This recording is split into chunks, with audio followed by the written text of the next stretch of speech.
The Art of War by Sun Tzu, translated by Lionel Giles. Part 1. Laying Plans. Sun Tzu said, "The art of war is of vital importance to the state. It is a matter of life and death, a road either to safety or to ruin. Hence it is a subject of inquiry which can on no account be neglected. The art of war, then, is governed by 5 constant factors, to be taken into account in one's deliberations when seeking to determine the conditions obtaining in the field. These are 1. The moral law, 2. Heaven, 3. Earth, 4. The commander, 5. Method and discipline. The moral law causes the people to be in complete accord with their ruler, so that they will follow him regardless of their lives, undismayed by any danger. Heaven signifies night and day, cold and heat, times and seasons. Earth comprises distances, great and small, danger and security, open ground and narrow passes, the chances of life and death. The commander stands for the virtues of wisdom, sincerity, benevolence, courage, and strictness. By method and discipline are to be understood the marshalling of the army in its proper subdivisions, the graduations of rank among the officers, the maintenance of roads by which supplies may reach the army, and the control of military expenditure. These 5 heads should be familiar to every general. He who knows them will be victorious. He who knows them not will fail. Therefore, in your deliberations, when seeking to determine the military conditions, let them be made the basis of a comparison in this wise. 1. Which of the 2 sovereigns is imbued with the moral law? 2. Which of the 2 generals has most ability? 3. With whom lie the advantages derived from heaven and earth? 4. On which side is discipline most rigorously enforced? 5. Which army is stronger? 6. On which side are officers and men more highly trained? 7. In which army is there the greater constancy both in reward and punishment? By means of these 7 considerations I can forecast victory or defeat. The general that hearkens to my counsel and acts upon it will conquer. Let such a one be retained in command. The general that hearkens not to my counsel nor acts upon it will suffer defeat. Let such a one be dismissed. While heeding the profit of my counsel, avail yourself also of any helpful circumstances over and beyond the ordinary rules. According as circumstances are favorable, one should modify one's plans. All warfare is based on deception. Hence, when able to attack, we must seem unable. When using our forces, we must seem inactive. When we are near, we must make the enemy believe we are far away. When far away, we must make him believe we are near. Hold out baits to entice the enemy, feign disorder, and crush him. If he is secure at all points, be prepared for him. If he is in superior strength, evade him. If your opponent is of choleric temper, seek to irritate him. Pretend to be weak, that he may grow arrogant. If he is taking his ease, give him no rest. If his forces are united, separate them. Attack him where he is unprepared. Appear where you are not expected. These military devices, leading to victory, must not be divulged beforehand.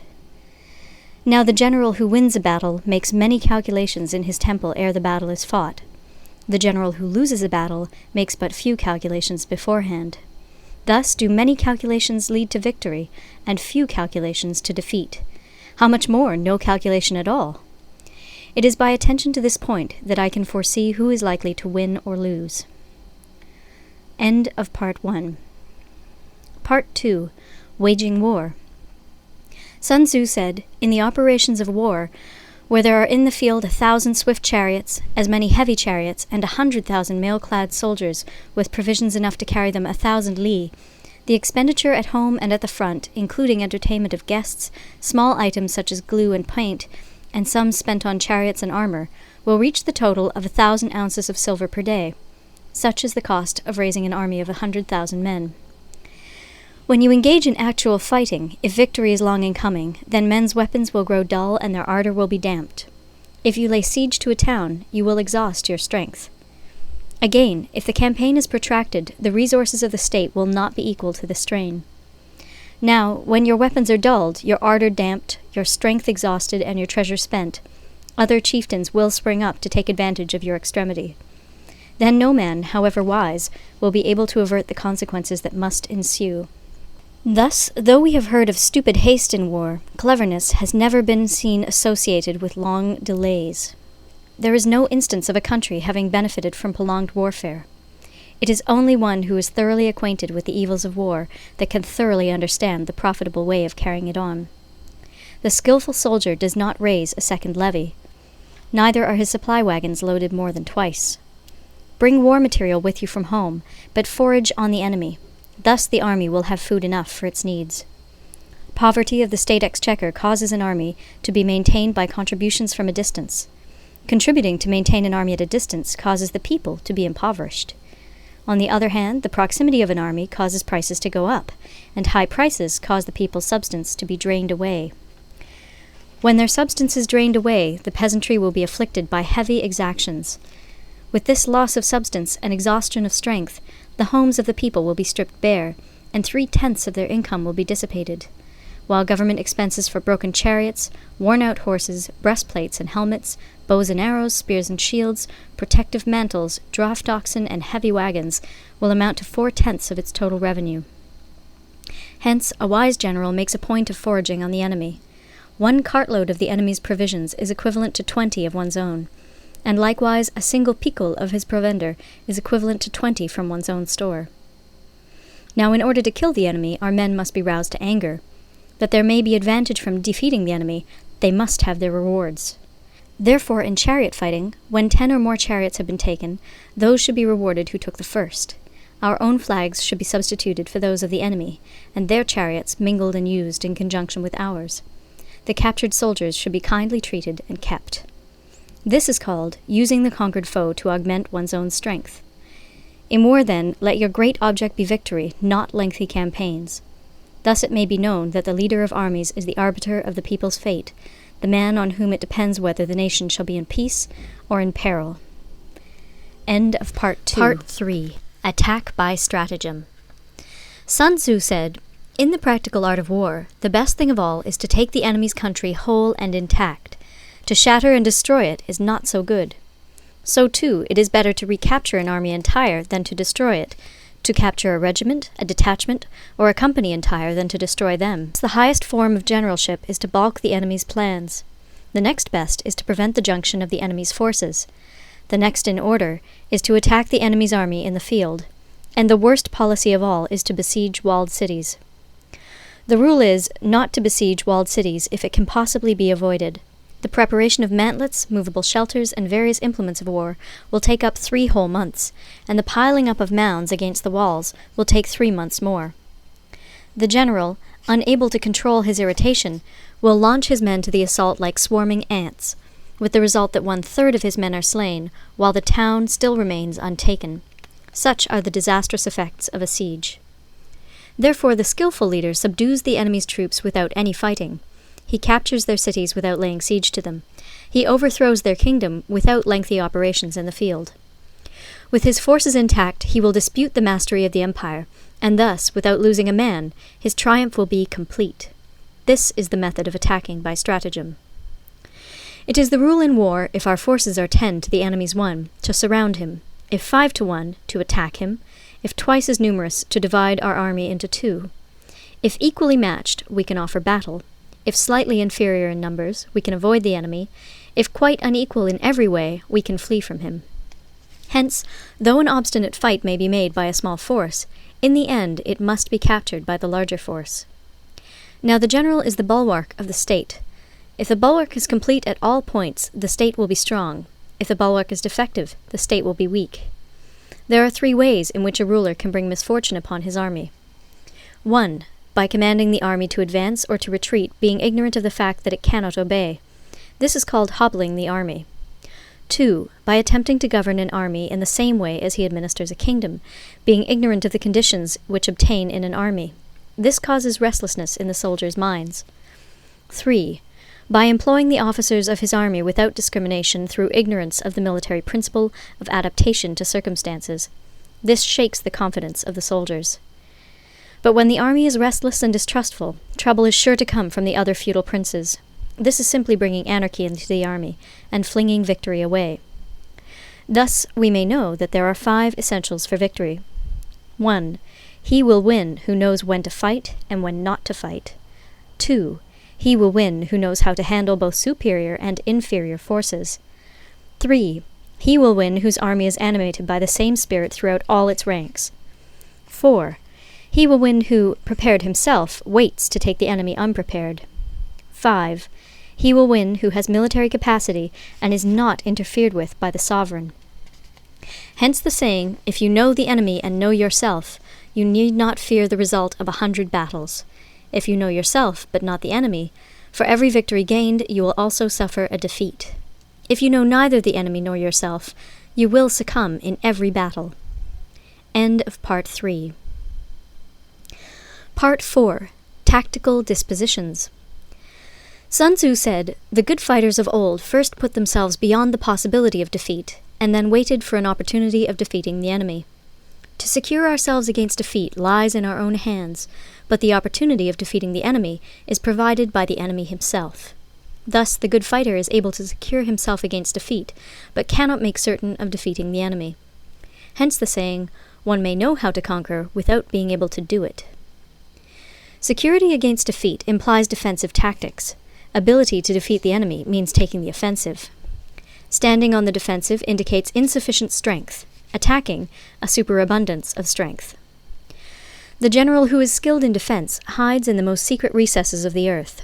He who is skilled in attack flashes forth from the topmost heights of heaven. Thus, on the one hand, we have ability to protect ourselves, on the other, a victory that is complete. To see victory only when it is within the ken of the common herd is not the acme of excellence. Neither is it the acme of excellence if you fight and conquer, and the whole empire says, "Well done!" To lift an autumn hair is no sign of great strength. To see the sun and moon is no sign of sharp sight. To hear the noise of thunder is no sign of a quick ear. What the ancients called a clever fighter is one who not only wins, but excels in winning with ease. Hence, his victories bring him neither reputation for wisdom nor credit for courage. He wins his battles by making no mistakes. Making no mistakes is what establishes the certainty of victory, for it means conquering an enemy that is already defeated. Hence, the skillful fighter puts himself into a position which makes defeat impossible, and does not miss the moment for defeating the enemy. Thus it is that in war the victorious strategist only seeks battle after the victory has been won, whereas he who is destined to defeat first fights and afterwards looks for victory. The consummate leader cultivates the moral law and strictly adheres to method and discipline. Thus it is in his power to control success. In respect of military method we have, firstly, measurement, secondly, estimation of quantity, thirdly, calculation, fourthly, balancing of chances, fifthly, victory. Measurement owes its existence to earth, estimation of quantity to measurement, calculation to estimation of quantity, balancing of chances to calculation, and victory to balancing of chances. A victorious army opposed to a routed one is as a pound's weight placed in the scale against a single grain. The onrush of a conquering force is like the bursting of pent-up waters into a chasm 1,000 fathoms deep. End of Part 4. Part 5. Energy. Sun Tzu said, "The control of a large force is the same principle as the control of a few men. It is merely a question of dividing up their numbers." Fighting with a large army under your command is nowise different from fighting with a small one. It is merely a question of instituting signs and signals.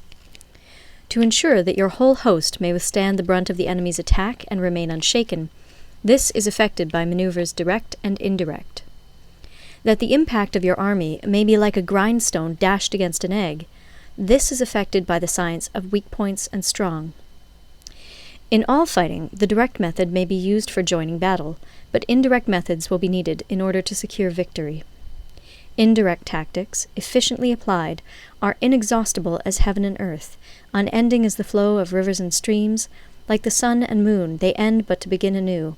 Like the 4 seasons, they pass away to return once more. There are not more than 5 musical notes, yet the combinations of these 5 give rise to more melodies than can ever be heard. There are not more than 5 primary colors, blue, yellow, red, white, and black, yet in combination they produce more hues than can ever be seen. There are not more than 5 cardinal tastes, sour, acrid, salt, sweet, bitter, yet combinations of them yield more flavors than can ever be tasted. In battle, there are not more than 2 methods of attack, the direct and the indirect, yet these 2 in combination give rise to an endless series of maneuvers. The direct and the indirect lead on to each other in turn. It is like moving in a circle. You never come to an end. Who can exhaust the possibilities of their combination? The onset of troops is like the rush of a torrent which will even roll stones along in its course. The quality of decision is like the well-timed swoop of a falcon, which enables it to strike and destroy its victim. Therefore, the good fighter will be terrible in his onset and prompt in his decision. Energy may be likened to the bending of a crossbow, decision to the releasing of a trigger. Amid the turmoil and tumult of battle, there may be seeming disorder, and yet no real disorder at all. Amid confusion and chaos, your array may be without head or tail, yet it will be proof against defeat. Simulated disorder postulates perfect discipline. Simulated fear postulates courage. Simulated weakness postulates strength. Hiding order beneath the cloak of disorder is simply a question of subdivision. Concealing courage under the show of timidity presupposes a fund of latent energy. Masking strength with weakness is to be effected by tactical dispositions. Thus, one who is skillful at keeping the enemy on the move maintains deceitful appearances, according to which the enemy will act. He sacrifices something that the enemy may snatch at it. By holding out baits, he keeps him on the march. Then, with a body of picked men, he lies in wait for him. The clever combatant looks to the effect of combined energy, and does not require too much from individuals. Hence his ability to pick out the right men and utilize combined energy. When he utilizes combined energy, his fighting men become as it were like unto rolling logs or stones, for it is the nature of a log or stone to remain motionless on level ground, and to move when on a slope. If four-cornered, to come to a standstill, but if round-shaped, to go rolling down. Thus the energy developed by good fighting men is as the momentum of a round stone rolled down a mountain thousands of feet in height. So much on the subject of energy. End of Part 5. Part 6. Weak Points and Strong. Sun Tzu said, "Whoever is first in the field and awaits the coming of the enemy will be fresh for the fight. Whoever is second in the field and has to hasten to battle will arrive exhausted." Therefore, the clever combatant imposes his will on the enemy, but does not allow the enemy's will to be imposed on him. By holding out advantages to him, he can cause the enemy to approach of his own accord, or, by inflicting damage, he can make it impossible for the enemy to draw near. If the enemy is taking his ease, he can harass him. If well supplied with food, he can starve him out. If quietly encamped, he can force him to move. Appear at points which the enemy must hasten to defend. March swiftly to places where you are not expected. An army may march great distances without distress, if it marches through country where the enemy is not. You can be sure of succeeding in your attacks if you only attack places which are undefended. You can ensure the safety of your defense if you only hold positions that cannot be attacked. Hence, that general is skillful in attack whose opponent does not know what to defend, and he is skillful in defense whose opponent does not know what to attack. O divine art of subtlety and secrecy! Through you we learn to be invisible, through you inaudible, and hence we can hold the enemy's fate in our hands. You may advance and be absolutely irresistible if you make for the enemy's weak points. You may retire and be safe from pursuit if your movements are more rapid than those of the enemy. If we wish to fight, the enemy can be forced to an engagement even though he be sheltered behind a high rampart and a deep ditch. All we need do is attack some other place that he will be obliged to relieve. If we do not wish to fight, we can prevent the enemy from engaging us even though the lines of our encampment be merely traced out on the ground. All we need do is throw something odd and unaccountable in his way. By discovering the enemy's dispositions and remaining invisible ourselves, we can keep our forces concentrated while the enemy's must be divided. We can form a single united body while the enemy must split up into fractions. Hence, there will be a whole pitted against separate parts of a whole, which means that we shall be many to the enemy's few. And if we are able thus to attack an inferior force with a superior one, our opponents will be in dire straits. The spot where we intend to fight must not be made known, for then the enemy will have to prepare against a possible attack at several different points. And his forces being thus distributed in many directions, the numbers we shall have to face at any given point will be proportionately few. For should the enemy strengthen his van, he will weaken his rear. Should he strengthen his rear, he will weaken his van. Should he strengthen his left, he will weaken his right. Should he strengthen his right, he will weaken his left. If he sends reinforcements everywhere, he will everywhere be weak. Numerical weakness comes from having to prepare against possible attacks. Numerical strength from compelling our adversary to make these preparations against us. Knowing the place and the time of the coming battle, we may concentrate from the greatest distances in order to fight. But if neither time nor place be known, then the left wing will be impotent to succour the right equally impotent to succour the left, the van unable to relieve the rear, or the rear to support the van. How much more so if the furthest proportions of the army are anything under 100 li apart, and even the nearest are separated by several li. Though according to my estimate the soldiers of Yue exceed our own in number, that shall advantage them nothing in the matter of victory. I say then that victory can be achieved. Though the enemy be stronger in numbers, we may prevent him from fighting. Scheme so as to discover his plans and the likelihood of their success. Rouse him, and learn the principle of his activity or inactivity. Force him to reveal himself, so as to find out his vulnerable spots. Carefully compare the opposing army with your own, so that you may know where strength is superabundant and where it is deficient. In making tactical dispositions, the highest pitch you can attain is to conceal them. Conceal your dispositions, and you will be safe from the prying of the subtlest spies, from the machinations of the wisest brains. How victory may be produced for them out of the enemy's own tactics, that is what the multitude cannot comprehend. All men can see the tactics whereby I conquer, but what none can see is the strategy out of which victory is evolved. Do not repeat the tactics which have gained you one victory, but let your methods be regulated by the infinite variety of circumstances. Military tactics are like unto water, for water in its natural course runs away from high places and hastens downwards. So in war, the way is to avoid what is strong and to strike at what is weak. Water shapes its course according to the nature of the ground over which it flows.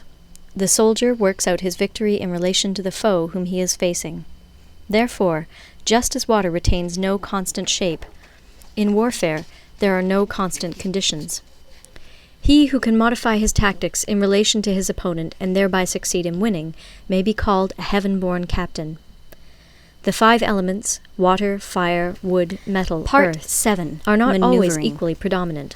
The Sun 4 Tzu seasons said, make way for "In each other war, in turn. the general receives There are his short commands days from the and sovereign. long.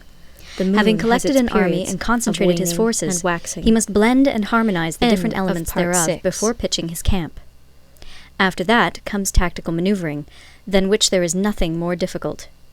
The difficulty of tactical maneuvering consists in turning the devious into the direct, and misfortune into gain. Thus, to take a long and circuitous route, after enticing the enemy out of the way, and those starting after him, to contrive to reach the goal before him, shows knowledge of the artifice of deviation. Maneuvering with an army is advantageous, with an undisciplined multitude, most dangerous. If you set a fully equipped army in march in order to snatch an advantage, the chances are that you will be too late. On the other hand, to detach a flying column for the purpose involves the sacrifice of its baggage and stores. Thus, if you order your men to roll up their buff coats and make forced marches without halting day or night, covering double the usual distance at a stretch, doing 100 li in order to wrest an advantage, the leaders of all your 3 divisions will fall into the hands of the enemy. The stronger men will be in front, the jaded ones will fall behind, and on this plan only 1/10 of your army will reach its destination.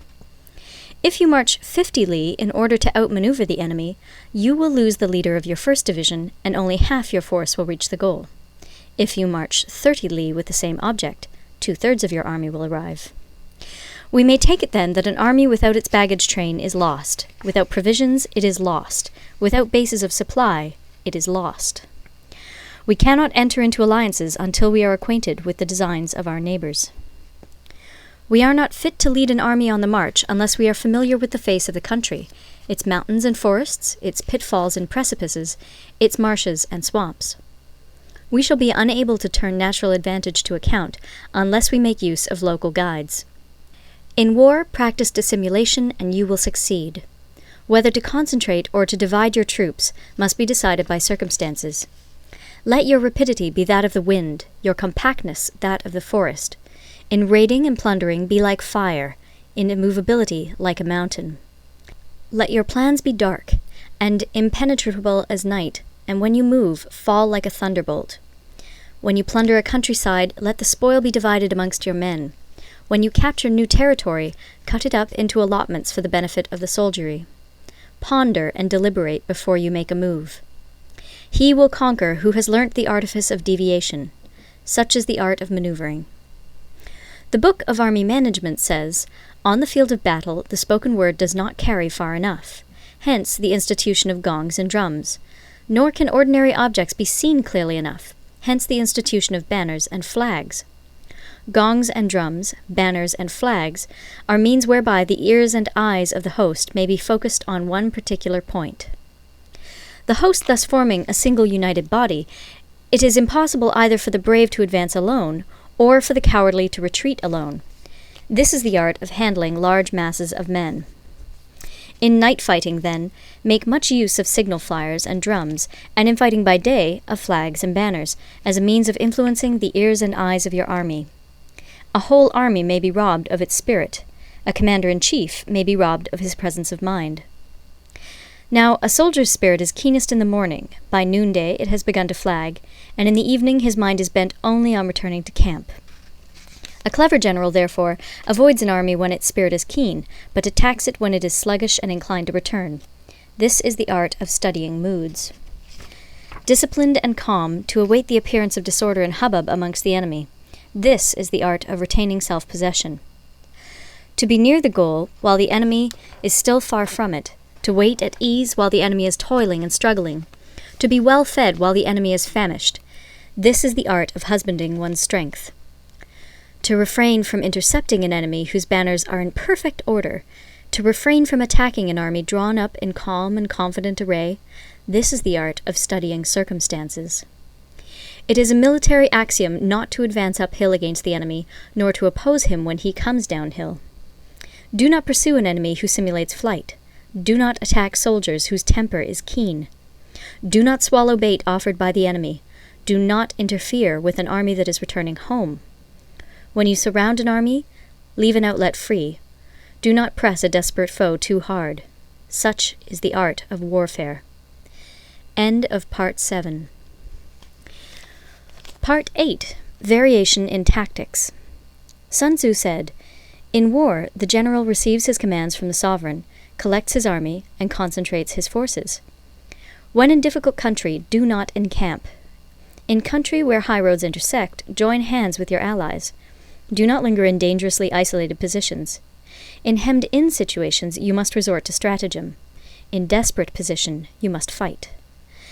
There are roads which must not be followed, armies which must not be attacked, towns which must not be besieged, positions which must not be contested, commands of the sovereign which must not be obeyed." The general who thoroughly understands the advantages that accompany variation of tactics knows how to handle his troops. The general who does not understand these may be well acquainted with the configuration of the country, yet he will not be able to turn his knowledge to practical account. So, the student of war who is unversed in the art of war of varying his plans, even though he be acquainted with the 5 advantages, will fail to make the best use of his men. Hence, in the wise leader's plans, considerations of advantage and of disadvantage will be blended together. If our expectation of advantage be tempered in this way, we may succeed in accomplishing the essential part of our schemes. If, on the other hand, in the midst of difficulties we are always ready to seize an advantage, we may extricate ourselves from misfortune. Reduce the hostile chiefs by inflicting damage on them, and make trouble for them, and keep them constantly engaged. Hold out specious allurements, and make them rush to any given point. The art of war teaches us to rely not on the likelihood of the enemy's not coming, but on our own readiness to receive him. not on the chance of his not attacking, but rather on the fact that we have made our position unassailable.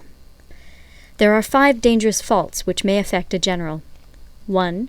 Recklessness, which leads to destruction. 2. Cowardice, which leads to capture. 3. A hasty temper, which can be provoked by insults. 4. A delicacy of honor, which is sensitive to shame. 5. Over-solicitude for his men, which exposes him to worry and trouble. These are the 5 besetting sins of a general, ruinous to the conduct of war. When an army is overthrown and its leader slain, the cause will surely be found among these 5 dangerous faults. Let them be a subject of meditation. End of Part 9. Part 9. The Army on the March. Sun Tzu said, "We come now to the question of encamping the army, and observing signs of the enemy. Pass quickly over mountains, and keep in the neighborhood of valleys. Camp in high places, facing the sun. Do not climb heights in order to fight." So much for mountain warfare. After crossing a river, you should get far away from it. When an invading force crosses a river in its onward march, do not advance to meet it in midstream. It will be best to let half the army get across, and then deliver your attack. If you are anxious to fight, you should not go to meet the invader near a river which he has to cross. Moor your craft higher up than the enemy, and facing the sun. Do not move upstream to meet the enemy. So much for river warfare.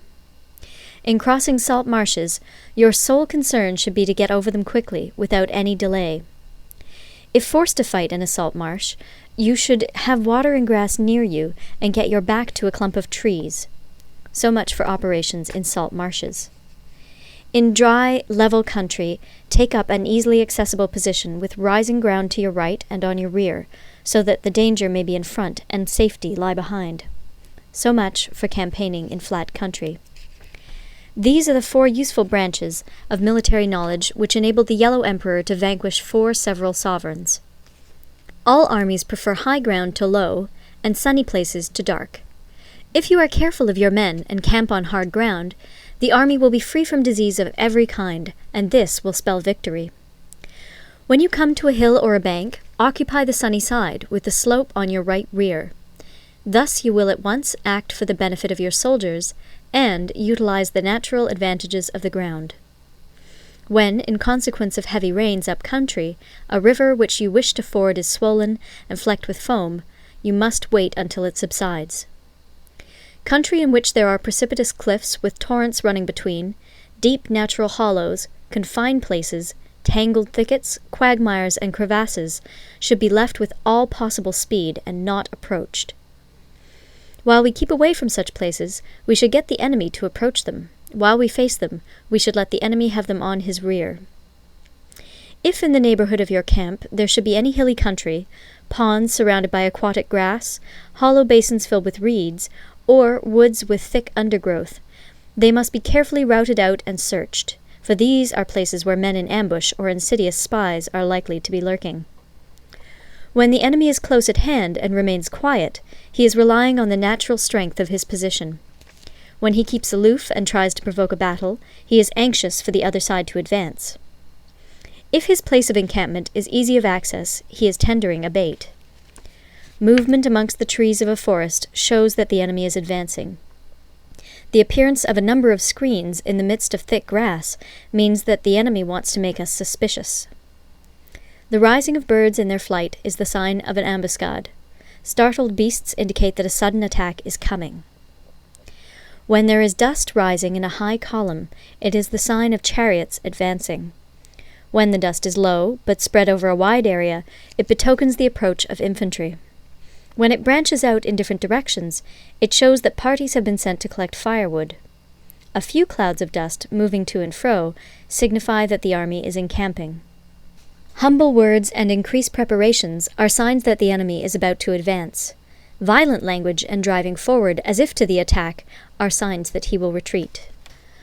When the light chariots come out first and take up a position on the wings, it is a sign that the enemy is forming for battle. Peace proposals unaccompanied by a sworn covenant indicate a plot. When there is much running about and the soldiers fall into rank, it means that the critical moment has come. When some are seen advancing and some retreating, it is a lure. When the soldiers stand leaning on their spears, they are faint from want of food. If those who are sent to draw water begin by drinking themselves, the army is suffering from thirst. If the enemy sees an advantage to be gained and makes no effort to secure it, the soldiers are exhausted. If birds gather on any spot, it is unoccupied. Clamor by night betokens nervousness. If there is a disturbance in the camp, the general's authority is weak. If the banners and flags are shifted about, sedition is afoot. If the officers are angry, it means that the men are weary. When an army feeds its horses with grain and kills its cattle for food, and when the men do not hang their cooking pots over the campfires, showing that they will not return to their tents, you may know that they are determined to fight to the death. The sight of men whispering together in small knots, or speaking in subdued tones, points to disaffection amongst the rank and file.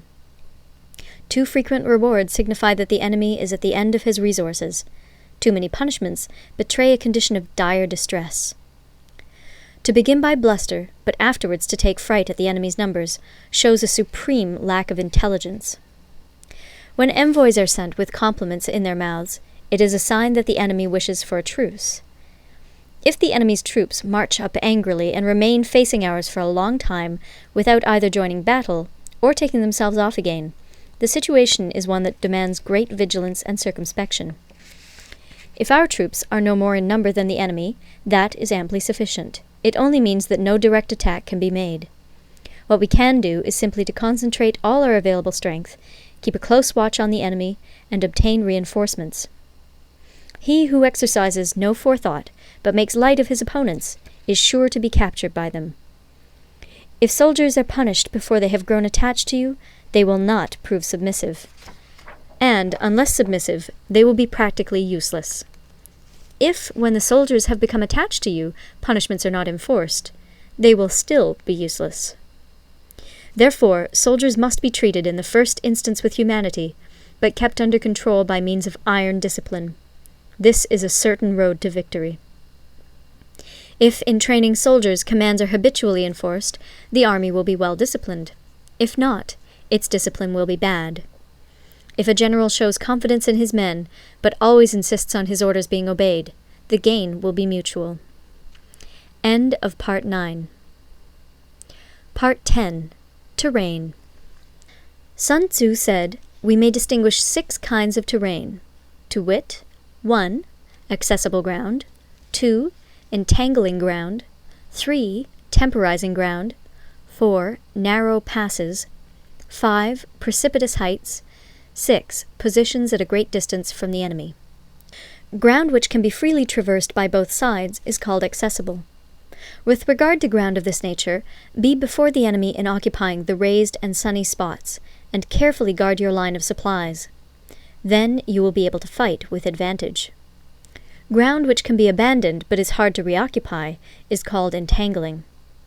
From a position of this sort, if the enemy is unprepared, you may sally forth and defeat him. But if the enemy is prepared for your coming, and you fail to defeat him, then, return being impossible, disaster will ensue. When the position is such that neither side will gain by making the first move, it is called temporizing ground. In a position of this sort, even though the enemy should offer us an attractive bait, it will be advisable not to stir forth, but rather to retreat, thus enticing the enemy in his turn. Then, when part of his army has come out, we may deliver our attack with advantage. With regard to narrow passes, if you can occupy them first, let them be strongly garrisoned and await the advent of the enemy. Should the army forestall you in occupying a pass, do not go after him if the pass is fully garrisoned, but only if it is weakly garrisoned. With regard to precipitous heights, if you are beforehand with your adversary, you should occupy the raised and sunny spots, and there wait for him to come up. If the enemy has occupied them before you, do not follow him, but retreat, and try to entice him away. If you are situated at a great distance from the enemy, and the strength of the two armies is equal, it is not easy to provoke a battle, and fighting will be to your disadvantage. These 6 are the principles connected with earth. The general who's attained a responsible post must be careful to study them. Now, an army is exposed to 6 several calamities, not arising from natural causes, but from faults for which the general is responsible. These are 1. Flight, 2. Insubordination, 3. Collapse, 4. Ruin, 5. Disorganization, 6. Rout. Other conditions being equal, if one force is hurled against another 10 times its size, the result will be the flight of the former. When the common soldiers are too strong and their officers too weak, the result is insubordination. When the officers are too strong and the common soldiers too weak, the result is collapse. When the higher officers are angry and insubordinate, and on meeting the enemy give battle on their own account from a feeling of resentment, before the commander-in-chief can tell whether or not he is in a position to fight, the result is ruin. When the general is weak and without authority, when his orders are not clear and distinct, when there are no fixed duties assigned to officers and men, and the ranks are formed in a slovenly, haphazard manner, the result is utter disorganization. When a general, unable to estimate the enemy's strength, allows an inferior force to engage a larger one, or hurls a weak detachment against a powerful one, and neglects to place picked soldiers in the front rank, the result must be rout. These are 6 ways of courting defeat, which must be carefully noted by the general who has attained a responsible post. The natural formation of the country is the soldier's best ally, but a power of estimating the adversary, of controlling the forces of victory, and of shrewdly calculating difficulties, dangers, and distances, constitutes the test of a great general. He who knows these things, and in fighting puts his knowledge into practice, will win his battles. He who knows them not, nor practices them, will surely be defeated. If fighting is sure to result in victory, then you must fight, even though the ruler forbid it. If fighting will not result in victory, then you must not fight even at the ruler's bidding. The general who advances without coveting fame, and retreats without fearing disgrace, whose only thought is to protect his country and do good service for his sovereign, is the jewel of the kingdom. Regard your soldiers as your children, and they will follow you into the deepest valleys. Look upon them as your own beloved sons, and they will stand by you even unto death. If, however, you are indulgent, but unable to make your authority felt, kind-hearted, but unable to enforce your commands, and incapable, moreover, of quelling disorder, then your soldiers must be likened to spoilt children. They are useless for any practical purpose. If we know that our own men are in a condition to attack, but are unaware that the enemy is not open to attack, we have gone only halfway towards victory. If we know that the enemy is open to attack, but are unaware that our own men are not in a condition to attack, we have gone only halfway towards victory. If we know that the enemy is open to attack, and also know that our men are in a condition to attack, but are unaware that the nature of the ground makes fighting impracticable, we have still only gone halfway towards victory. Hence the experienced soldier, once in motion, is never bewildered. Once he has broken camp, he is never at a loss. Hence the saying, "If you know the enemy and know yourself, your victory will not stand in doubt. If you know heaven and know earth, you may make your victory complete." End of Part 10. Part 11. The 9 Situations. Sun Tzu said, "The art of war recognizes 9 varieties of ground. 1. Dispersive ground. 2. Facile ground. 3. Contentious ground. 4. Open ground. 5. Ground of intersecting highways. 6. Serious ground. 7. Difficult ground. 8. Hemmed-in ground. 9. Desperate ground. When a chieftain is fighting in his own territory, it is dispersive ground. When he has penetrated into hostile territory, but to no great distance, it is facile ground. Ground the possession of which imports great advantage to either side is contentious ground. Ground on which each side has liberty of movement is open ground. Ground which forms the key to 3 contiguous states, so that he who occupies it first has most of the empire at his command, is a ground of intersecting highways. When an army has penetrated into the heart of a hostile country, leaving a number of fortified cities in its rear, it is serious ground. Mountain forests, rugged steeps, marshes, and fens, all country that is hard to traverse. This is difficult ground. Ground which is reached through narrow gorges, and from which we can only retire by tortuous paths, so that a small number of the enemy would suffice to crush a large body of our men. This is hemmed-in ground. Ground on which we can only be saved from destruction by fighting without delay is desperate ground. On dispersive ground, therefore, fight not.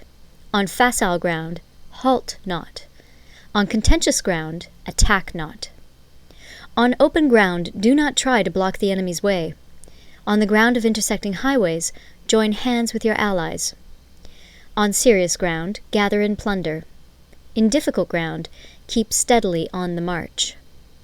On hemmed-in ground, resort to stratagem. On desperate ground, fight. Those who were called skillful leaders of old knew how to drive a wedge between the enemy's front and rear, to prevent cooperation between his large and small divisions, to hinder the good troops from rescuing the bad, the officers from rallying their men. When the enemy's men were united, they managed to keep them in disorder. When it was to their advantage, they made a forward move. When otherwise, they stopped still. If asked how to cope with a great host of the enemy in orderly array, and on the point of marching to the attack, I should say, begin by seizing something which your opponent holds dear. Then he will be amenable to your will. Rapidity is the essence of war. Take advantage of the enemy's unreadiness. Make your way by unexpected routes, and attack unguarded spots. The following are the principles to be observed by an invading force. The further you penetrate into a country, the greater will be the solidarity of your troops, and thus the defenders will not prevail against you. Make forays in fertile country in order to supply your army with food. Carefully study the well-being of your men, and do not overtax them. Concentrate your energy and hoard your strength.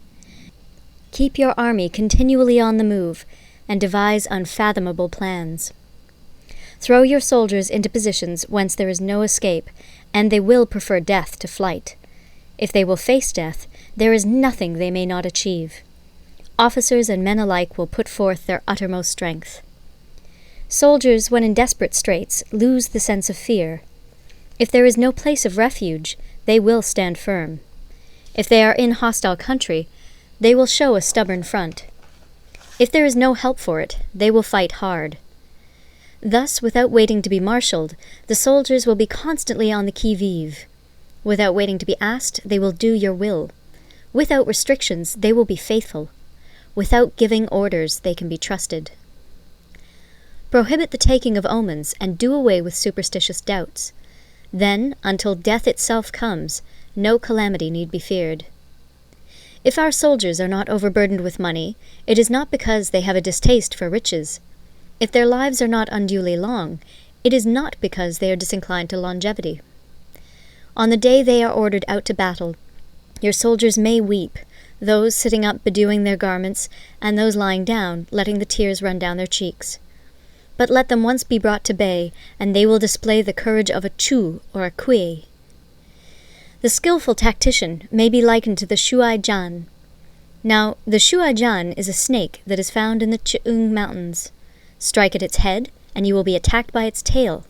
Strike at its tail, and you will be attacked by its head. Strike at the middle, and you will be attacked by head and tail both.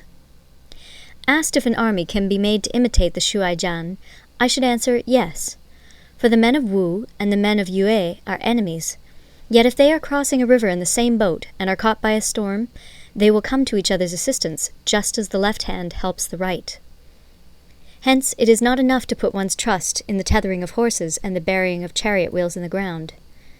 The principle on which to manage an army is to set up one standard of courage, which all must reach. How to make the best of both strong and weak, that is a question involving the proper use of ground.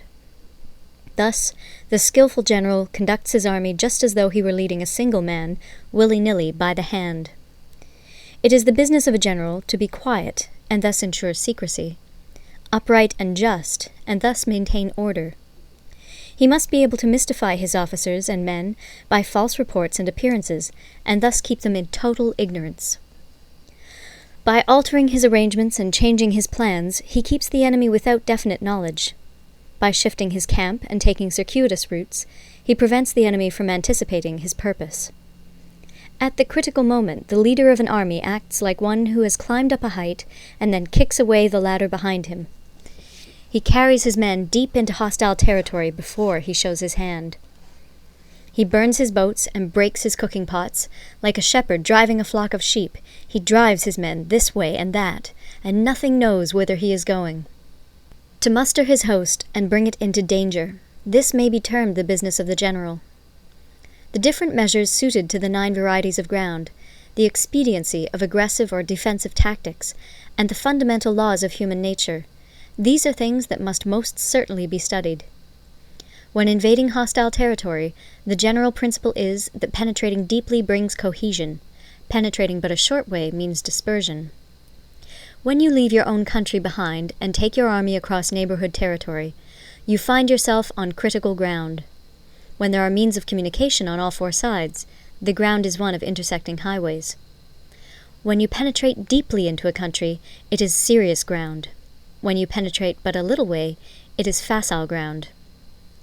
When you have the enemy's strongholds on your rear and narrow passes in front, it is hemmed-in ground.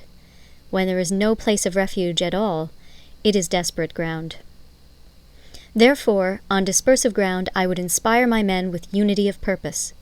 On facile ground, I would see that there is close connection between all parts of my army. On contentious ground, I would hurry up my rear. On open ground, I would keep a vigilant eye on my defenses. On ground of intersecting highways, I would consolidate my alliances.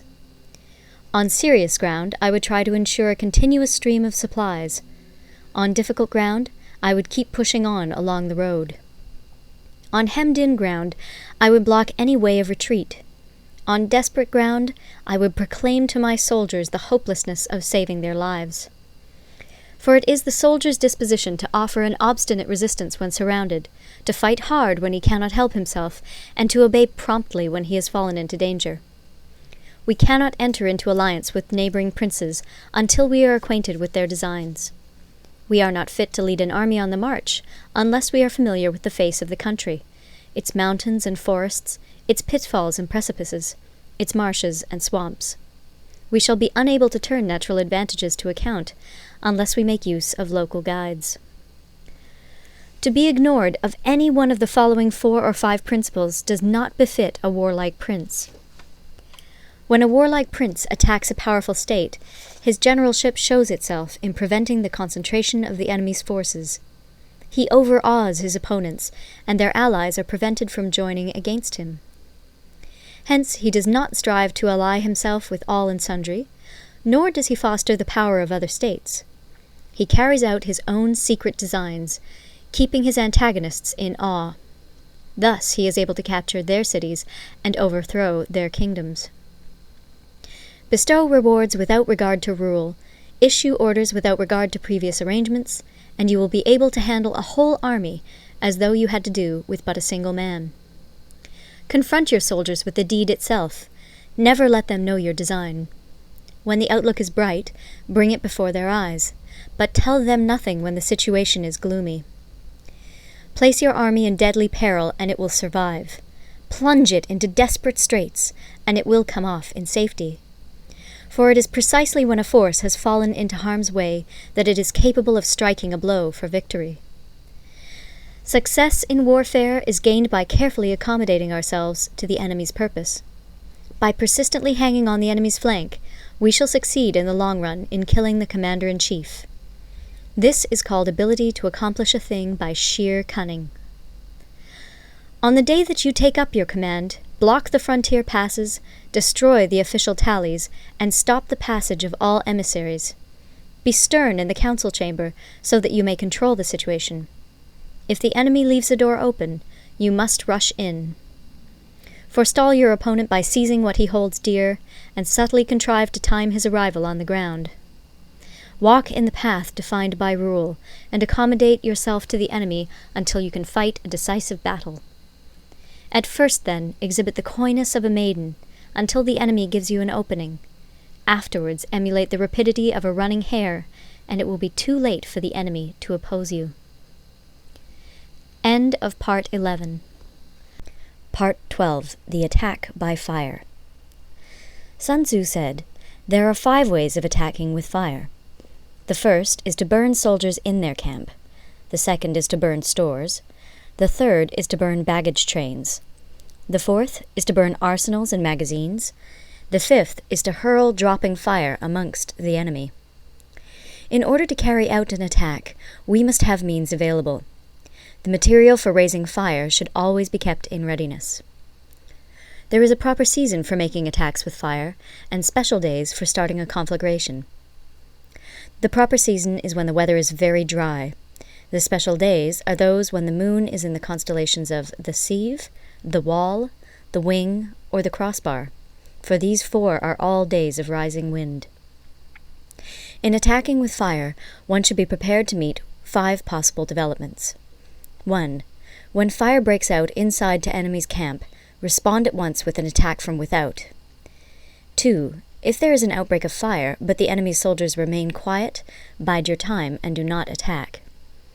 3. When the force of the flames has reached its height, follow it up with an attack, if that is practicable. If not, stay where you are. 4. If it is possible to make an assault with fire from without, do not wait for it to break out within, but deliver your attack at a favorable moment. 5. When you start a fire, be to windward of it.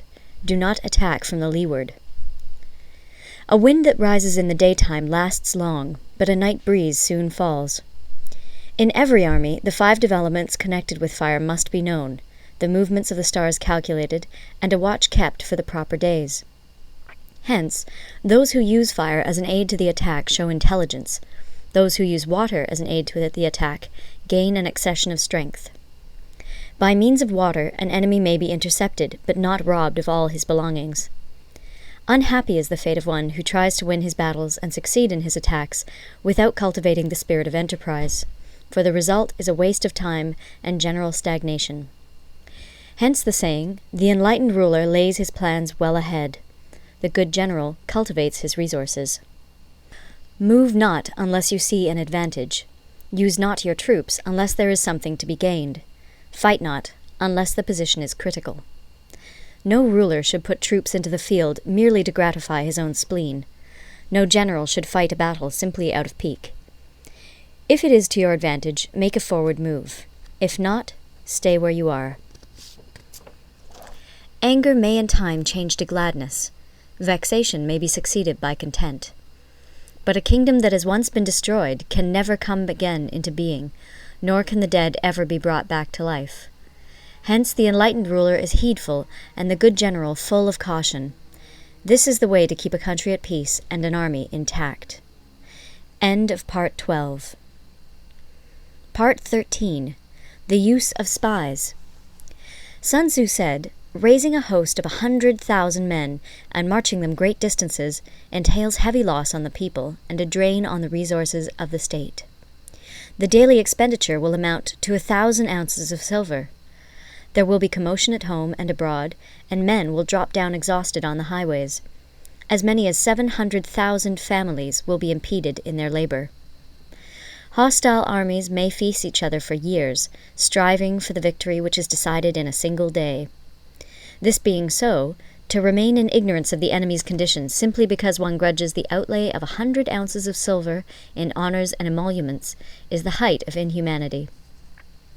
One who acts thus is no leader of men, no present help to his sovereign, no master of victory.